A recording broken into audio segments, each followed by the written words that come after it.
Hello vegan adventurers, welcome to another vlog from Crete. So today, as promised, will be more adventurous vlog. So we're gonna hike in Stavros mountains. So let's get into the vlog.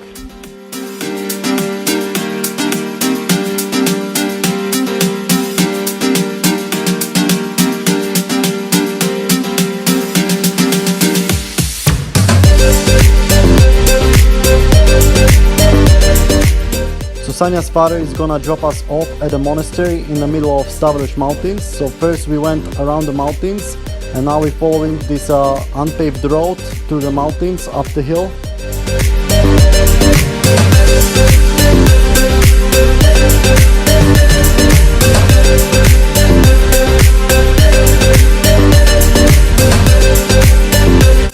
Okay, here we are at the monastery. We got dropped off by Sanya's parents who are going back to Stavros beach. And we see there are many cars here and also some information table. Holy Monastery of Guverneto. We also inform you that given the holiness of the place, visitors improperly dressed, shorts, miniskirts, sleeveless dresses, etc.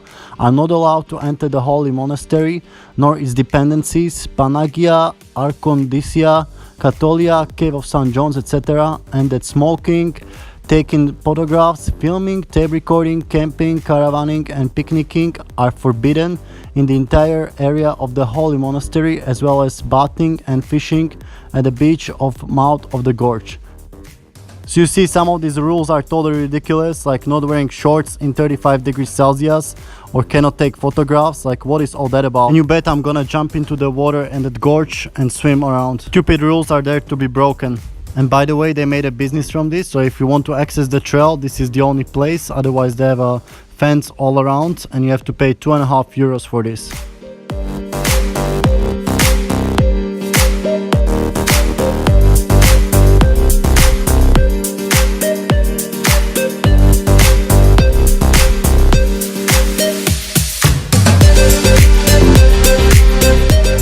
At the beginning of the video, we are following the path that we see on maps.me, and there is another path also beginning at the monastery that goes down through that valley, but it also just finishes down there. We doesn't see it going anywhere more.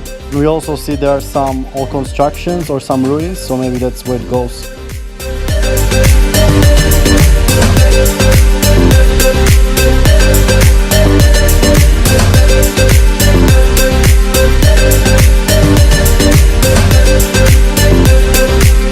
Talking shit about South America, but here we paid money and there was no toilet, the monastery was closed, and just like no services, just take the money and run.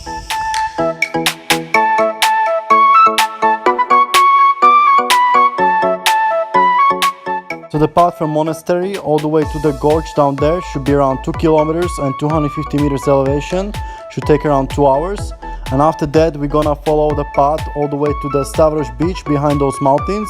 Should be around 6.3 kilometers and another 250 meters of elevation.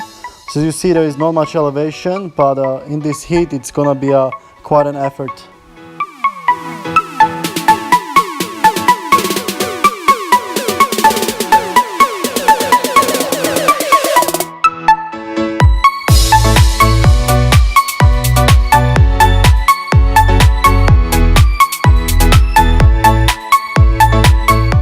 Okay, so after about 20 minutes we got to the first cave, which was also some ruins here. And I don't understand why you can't wear shorts and skirt. It's like doesn't look like some religious place here. It's totally run down. And I also saw some snake here in these rocks, so you have to be really careful where you're stepping because it's a perfect place for them. It's really dry, they have lots of rocks to hide, and that's what they love.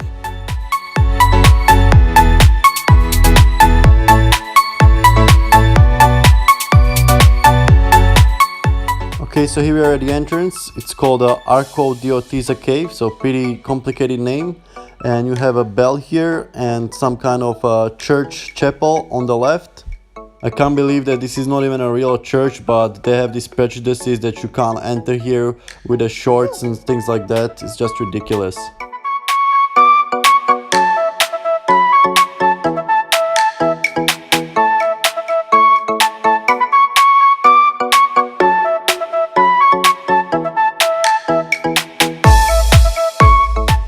So the whole cave was pretty much just one big room or chamber. I didn't see any smaller tunnels going further. There are also these glowing formations, but I didn't see any stalagmites or stalactites here.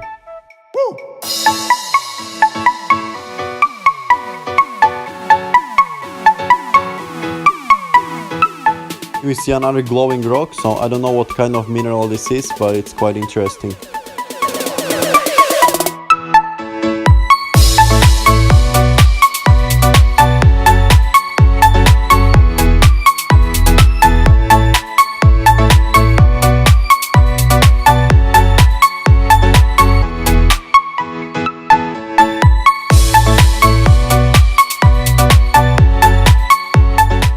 So I bet there are more stalagmites and stalactites here, but I think people broke them off and only those big ones stayed here.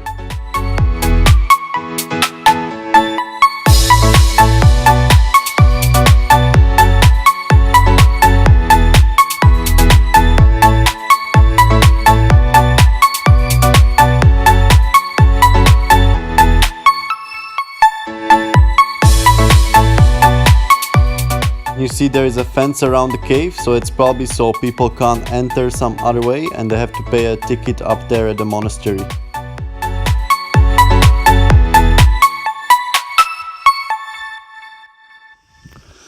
So we are wondering how the people were living here. It's so dry and somebody was living in the cave because it was much cooler. So probably had some goats grazing in there. And maybe they had some olive trees, maybe some other kind of trees as well, maybe some pomegranate trees or figs grow here. And then the monks were living here, so they didn't eat that much, so they bought like bread once a week and it was enough for them, with some goat cheese or something, and that's it. So pretty tough life here.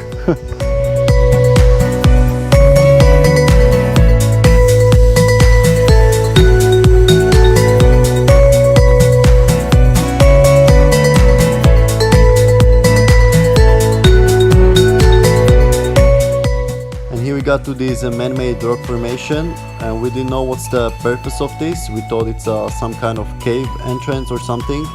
But when you look inside, it's like a little space, and Sanya explained it's much cooler inside there. So it was most likely used as an ancient fridge for storing things like root vegetables.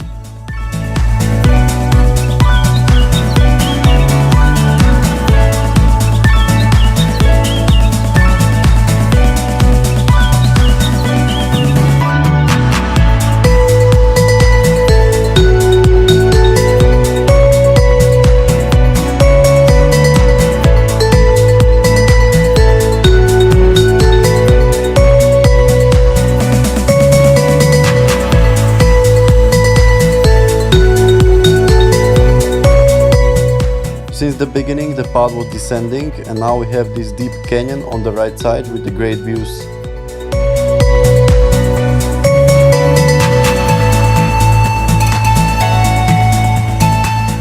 And here we are almost at the bottom of the canyon, and we see some more ancient ruins here, or some kind of monastery. And there should also be another cave here to explore. And we also seen some wild goats around here, so probably same like in Tenerife, they use these little caves as the shelter.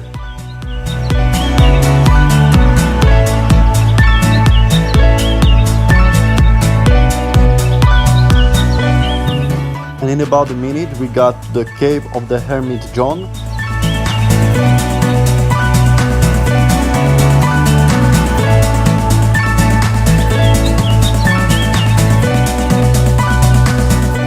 So this cave was more narrow than the previous one, but was going longer and deeper, and had also a few of these big stalagmites.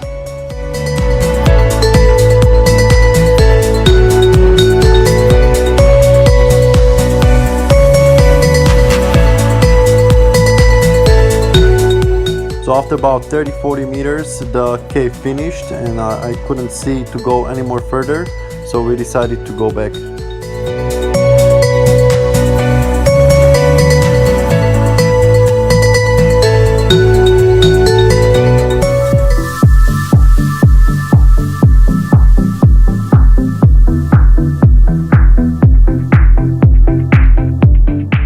And on the way back I saw that the cave continues to go up on the right, so I decided to follow the path a bit more, and there was this rope along, so it was pretty easy to follow.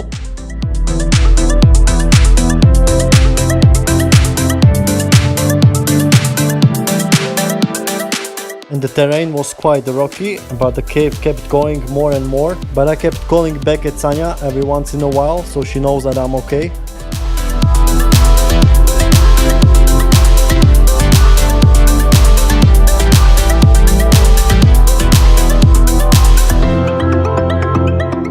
And after about 3 minutes I decided to return back because the path kept going more steeper down, and I only had an iPhone light, so I didn't want to risk it to run out of battery or something.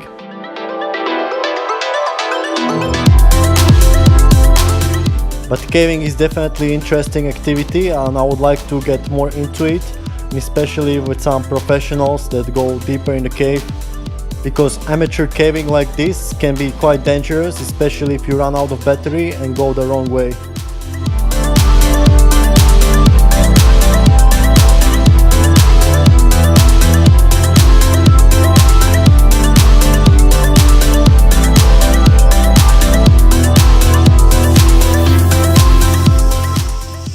We just finished the cave. I'm a little bit scared because I heard about the story of some Thai children getting trapped in a cave in Thailand. So they found them, but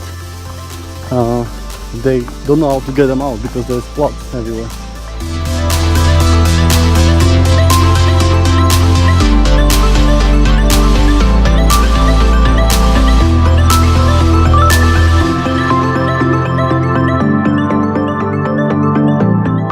Now we see on the maps that we should keep going somewhere down there, all the way to the gorge, and then we need to come back here and continue up that hill until the Stavros beach.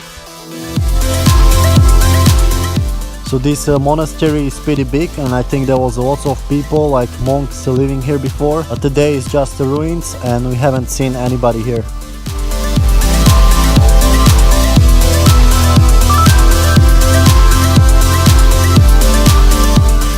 So here we got to the path that we're gonna go back after to the Stavros beach, but now we can't really see the path that would go to the gorge, and I think it's somewhere down under this bridge.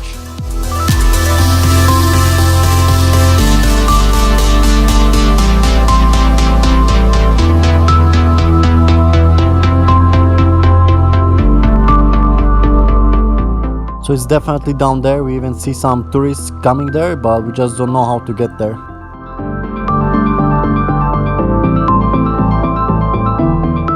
And here we are at another blind path that doesn't go anywhere.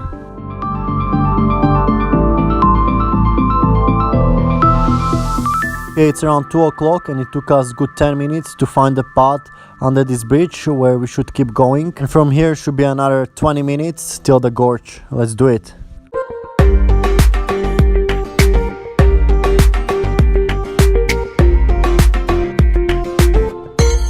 And here we see some bigger trees, so I think they're able to survive the extreme droughts thanks to being kind of shaded in this canyon for at least part of the day. And also when it rains during the rain season, all the water comes down here from the slopes on the side, so these trees get much more water than on the hills.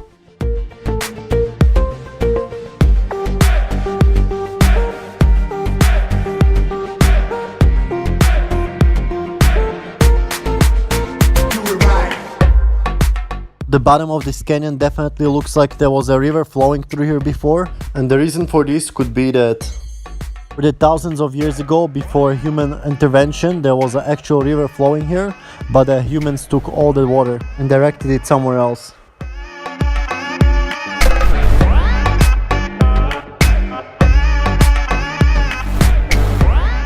This rock wall looks like a great place to practice some scrambling or even some free soloing.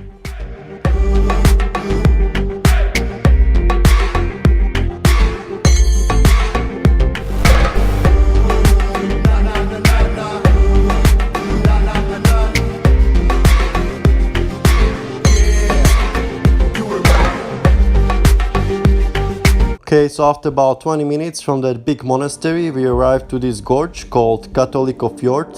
We don't see anybody swimming here, but there are some people here. So I think it's ridiculous that they prohibit swimming here, so I guess we're just gonna take pictures and keep going back.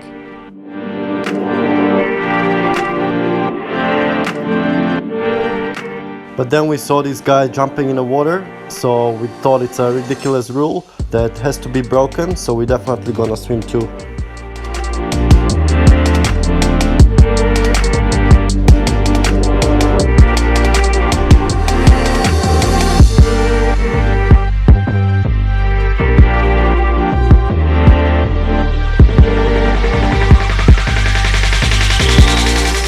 So first we decided to follow the path along the gorge to see where it's going, and it finished here by these cliffs. So it's amazing how the waves shape the rocks here.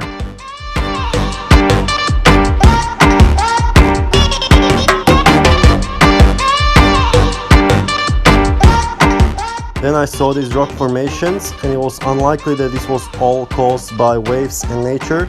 This looks like something was man-made, all these sharp angles. Maybe these are remains from some ancient civilization buildings. What do you think?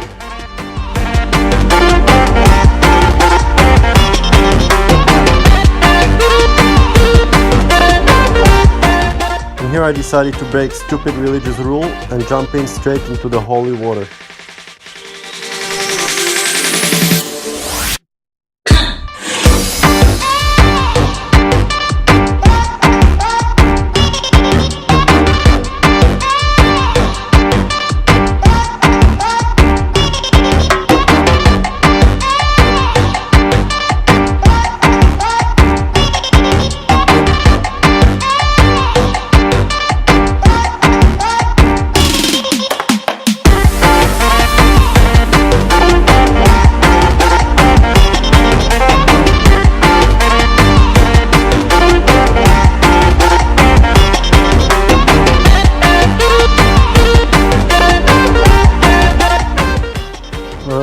Just after 3 o'clock 8 minutes, and we are going back.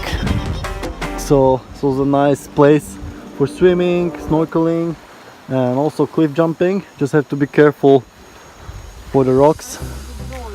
There's also a drone flying, you can hear that. And now just gonna take some pictures and gonna go back to have lunch. So hopefully we can make it. There's the drone. We could have taken it here. Alright, we're going.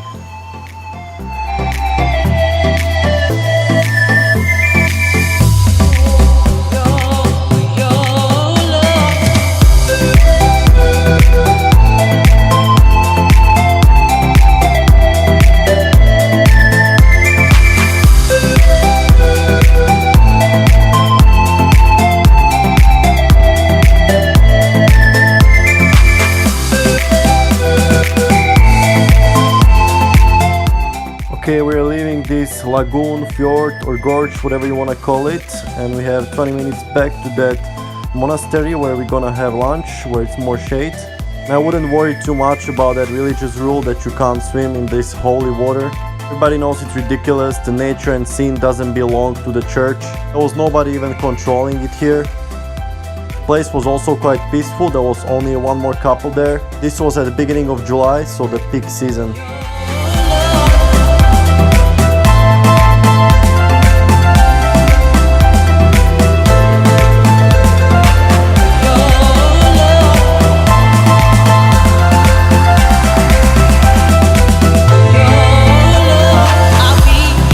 Okay, we are back at the monastery. Took us only about 20 minutes, and this looks like a great place to have lunch because there is a lot of shade under this bridge.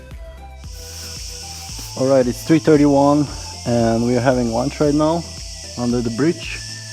It's nice and shady here, but I see the sun is coming here, so maybe we'll have to move in a few minutes. And we're eating the what? Moussaka? Moussaka. What is it made from? Potato and zucchini. Potato, zucchini, vegan cheese, sauce. Yeah. So Sanya mom made it, some cucumbers.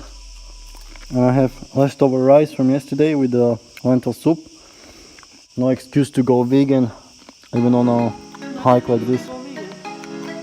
No excuse to not to go vegan. Okay, it's about 4 o'clock in the afternoon and we just finished lunch, and now we have to head back home through the mountains. So according to maps.me, all the way to Stavros beach where we have accommodation, it's around 5.5 kilometers with 250 meters of elevation, and it should take around 3 hours. So we should be back home around 7 o'clock.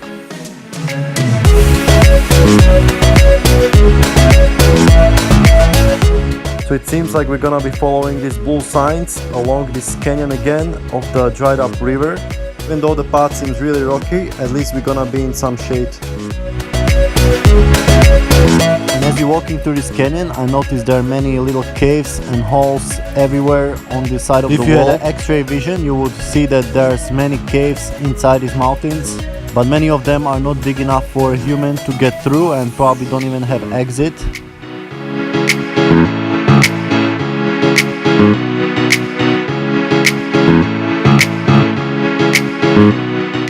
And looking at this dried up river here, it's so obvious that humans took all the water for their use. And this used to be before much more lush area with bigger trees growing here and not just these little bushes. Again, humans just know how to take from nature, but they never give back.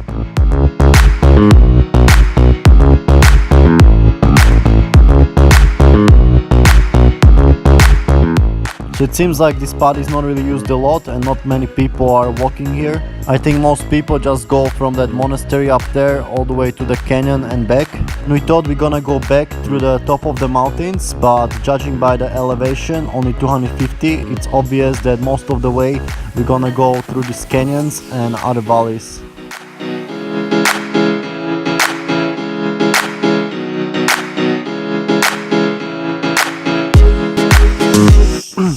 So now the path doesn't go through here because again it's branches, so it goes up here, and yeah, it looks nice. If we need a shade, there are lots of trees and we're going good. Beautiful, nice weather. We're keeping hydrated. It's really important to bring lots of water, especially on hikes like this. So if you don't see that there is a river or something, always take more water with you, even if you're not gonna need so much. Because if you get dehydrated in the middle of nowhere, you can be really dangerous. Because then your energy drops, and yeah, you can even die from dehydration on a hot day. So always make sure you bring more water than you're gonna need. Those few kilos not gonna kill you.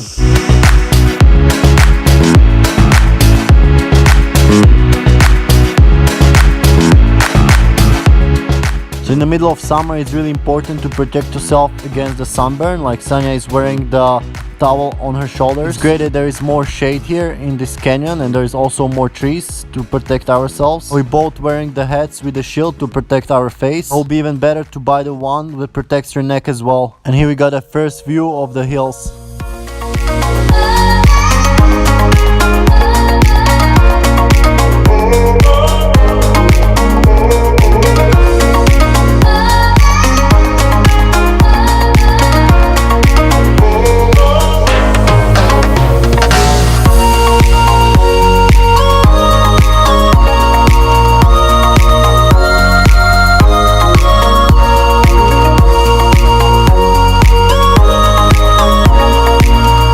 So now we see there are two visible paths, and we wouldn't know which way to go if we didn't have a GPS on maps.me. In this case, this path is marked with the blue signs, so you just choose one of the paths and see if the blue marks continues, and if not, just return back, but it could take you a lot of time.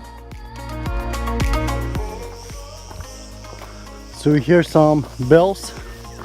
It's like some animals. I think there are goats somewhere here. Oh. That's insane, the demand for like goat cheese in Greece. It's not really vegan friendly country. We didn't find any, except of the vegan cheese. We didn't find any hummus no tofu. Everything else has honey in it. Everything has honey, and the soy milk is expensive, right? Yeah. So we should step up. Greece should step up there's no vegan restaurants either in the big cities. So Greece should step up the vegan game. Otherwise, they are full of crap.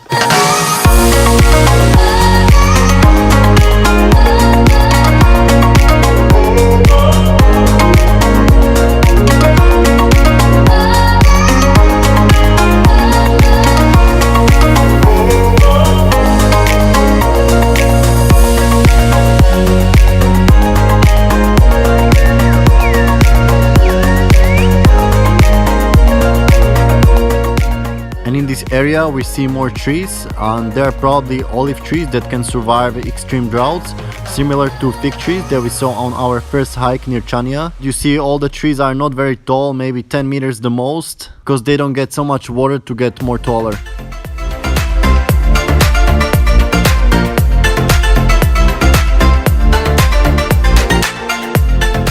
So we see on maps.me that the path should keep going more straight alongside these mountains over here, and we should soon see an ocean on the right side, and after that the path will keep going more to the left and through the mountains. So hopefully we're gonna see some amazing views as well.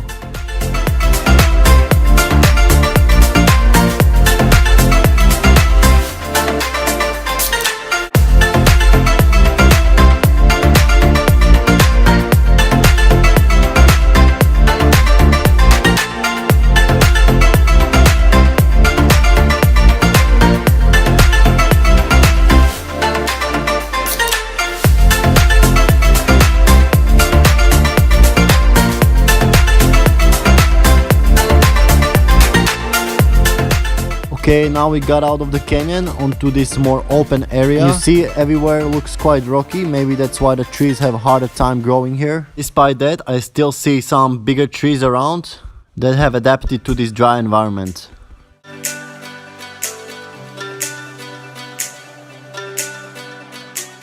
And we came from there, the path. It seems like we're going in between those hills somewhere. And we're still waiting for the view of the sea. So hopefully we're gonna get something good.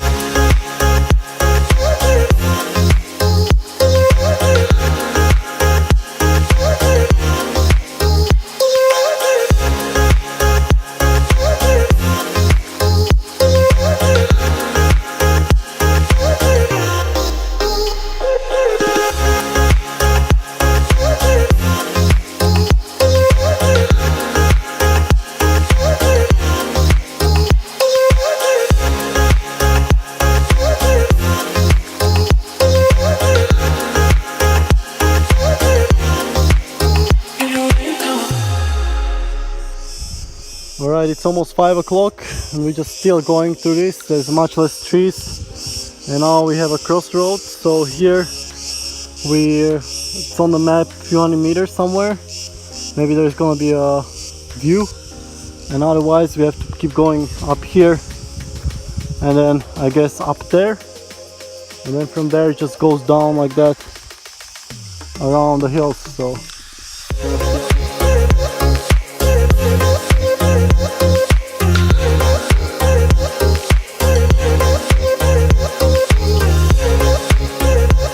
okay, so we got to the end of the path and there was no viewpoint, only some field for goats. And now we have about, how much, 100 meters of elevation till the saddle, I think over there.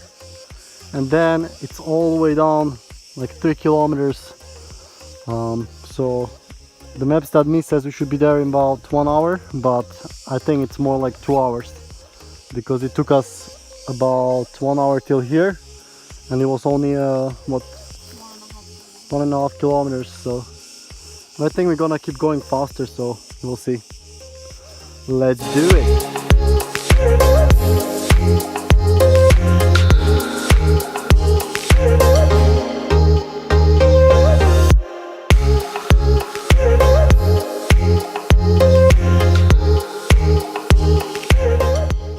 So now you can see we came from between there and then this way, and there's the crossroad over here.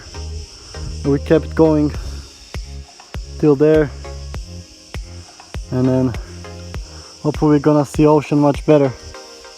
But I think it would be better if they made a path like that. It's much more interesting.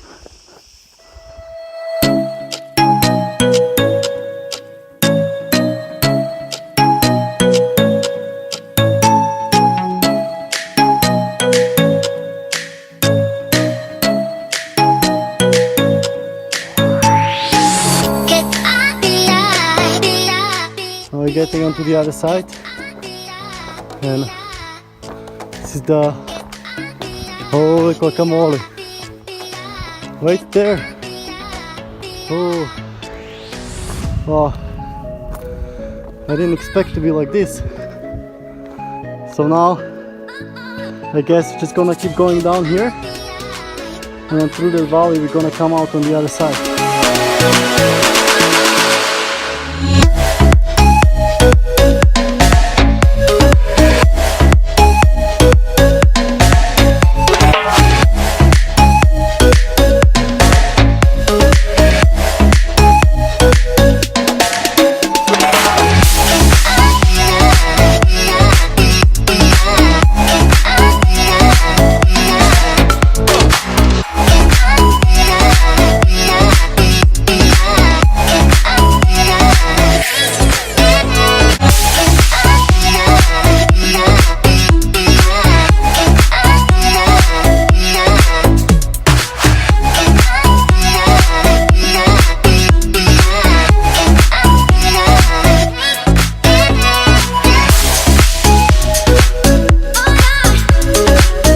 After recording those awesome jumping shots, we discovered that there was some nice smelling plant here. I think it's thyme that's growing really well in dry conditions.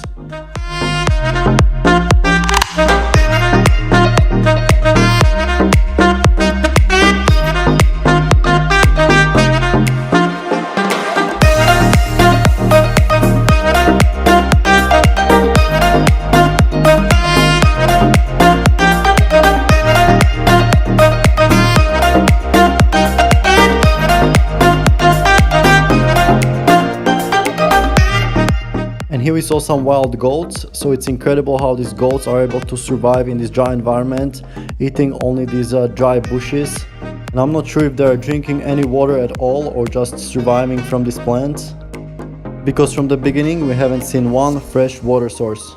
And I also want to talk about veganism. So who would imagine just killing these goats and eating their meat? It goes completely against the empathetic nature of humans to protect the innocent. We have the moral agency, we are not like carnivores. Most people, when they see slaughterhouse footage, they don't even want to look at it, they feel disgusted. If people were to kill the animals themselves, everybody would be vegan. Now for those argue for eating meat, tell me the difference between humans and animals that justifies killing one but not the other. If you say the intelligence is justifiable difference, then you'll be okay with killing retarded people. The fact that they can experience pain and suffering very similar to ours, why we should give them the right to life. And here you can see the path visible, how we're gonna go down through the valley.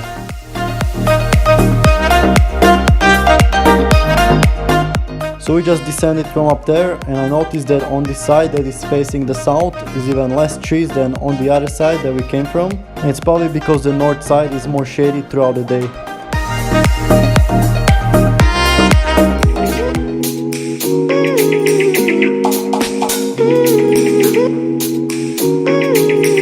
So we came from up there maybe 10-15 minutes ago, and now we're still descending in the valley. There is some tank for water for animals. It's from 1952, and I think now it was not raining a long time. So, but here is maybe some well. Yeah. Oh yeah, there is water down there. So probably they put sometimes water for animals here.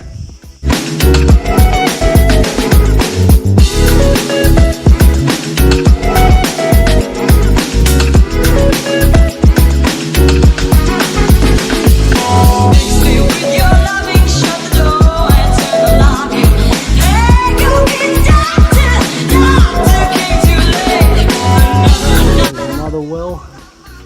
Well, go vegan.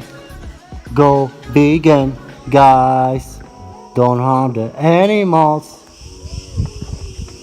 So now we got behind this hill, a little shade here.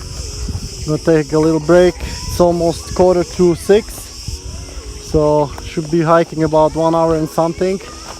We're gonna see how much more we have. Okay, so we have about 3 kilometers down. So as I said, another hour, and the elevation is mostly down, so should be easy.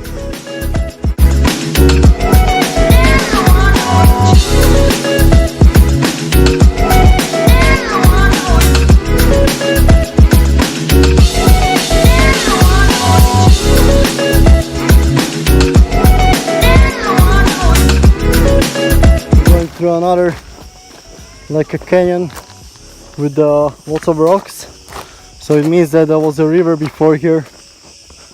And that hill you can see in the background, that's the hill we see from the other side of the beach, and I think we're going between that and on the side of it.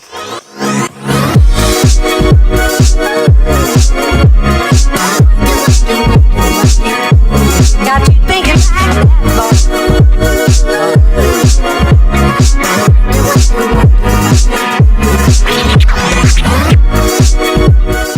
So you see we're going between the mountains on each side now, and I think the reason why they didn't make a path through top of the hills is that it's too rocky, there's too many big rocks, so it'll be really hard to hike through it, and also there is no shade, so it'll be especially hard in the middle of the summer like right now, and I think the beach is just on the other side of these mountains.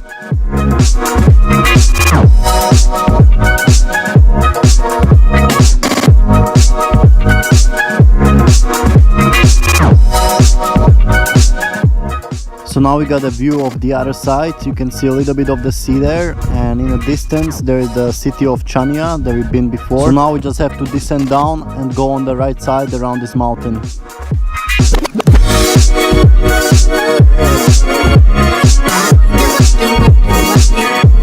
Got you thinking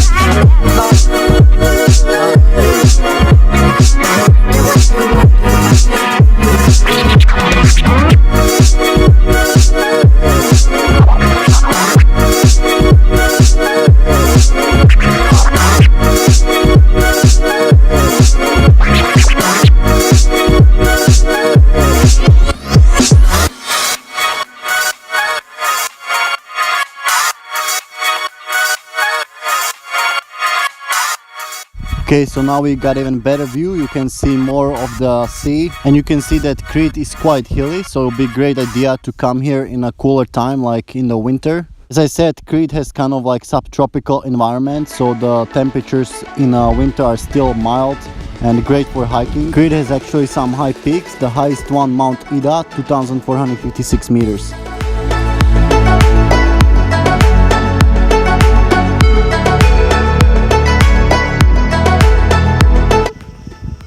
So we don't understand why there are these car tires over here.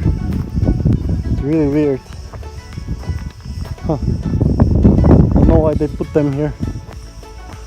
And now the path got really big as well. So there is already a car and a house here.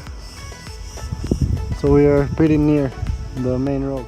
And here you can see a remnants of some old building. So that's why the Greek culture is so preserved, because the rain doesn't destroy this old building so much as in other parts of Europe.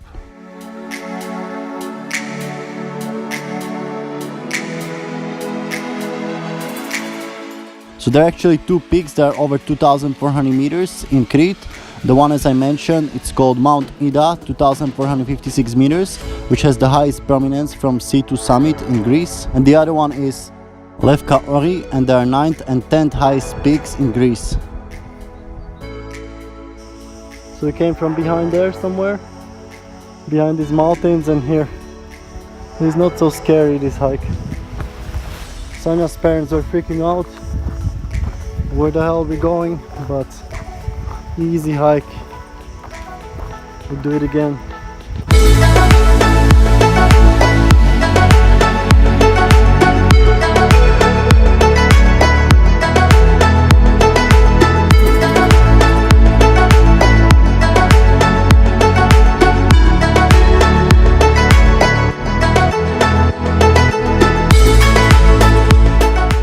So as you walk in around the mountain, we notice there are lots of sheep grazing here. So meat eaters often bring up this argument, what's wrong with humanely raised animals like these sheep, when actually 90% of the meat comes from factory farms where animals are kept in terrible conditions. But even if the animals that you eat were raised humanely like the sheep, it would still not make it moral. Again, just imagine the dog or even a human in the position of a sheep. You would never say that humanely raised humans or humanely raised dogs are okay to be killed. If you differentiate between humans and animals, then you have to provide a difference that would justify killing one but not the other.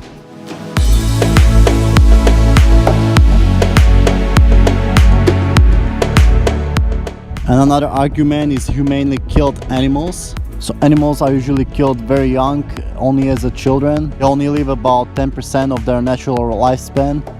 And again, you would never say that killing and eating humans that were killed humanely for food is okay. And if you say that we have a laws in society that protect us from murder, then you have to explain that why do we have these laws in the first place.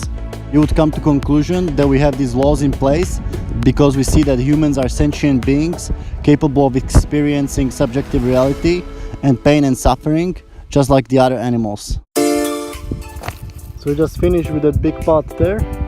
And then the path goes there and there. We just want to cut it like this so we don't have to go around. And now we can already see the beach lagoon where we have the accommodation.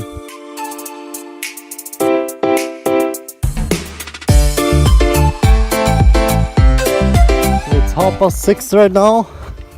We're already pretty much at the beach. And there's another path here and another path that goes up here. I think this is for climbers probably. Yeah, must be for climbers. There's some climbing things for rocks. Alright, this is the lagoon and we're just exploring this little path here. We just should finish somewhere here and then we're gonna head back, swim a little bit, and that's it for today. We got till the end here. And we see that the path is going more. Alright, I just started running with this path. Seems like it's gonna keep going more. Alright, so that's it. Keeps going there. But who knows how long it's gonna keep going. Here's the Machu Picchu. And I'm going back. And just before we were about to connect to the main road, there was this fence making the property all the way to the water, so we had nowhere to cross through. So this was typical in South America, the continent of barbed wire fences, but you see it's even here. Alright, we made it all the way back to this lagoon where we have accommodation. Now we're just gonna take a quick swim to cool down.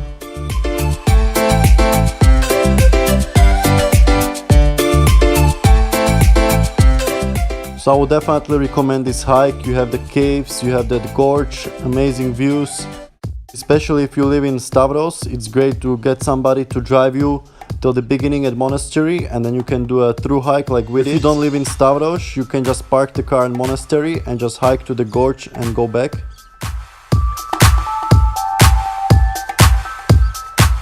Stay tuned for more adventurous videos from Crete like cliff jumping. And for now, stay healthy and stay adventurous.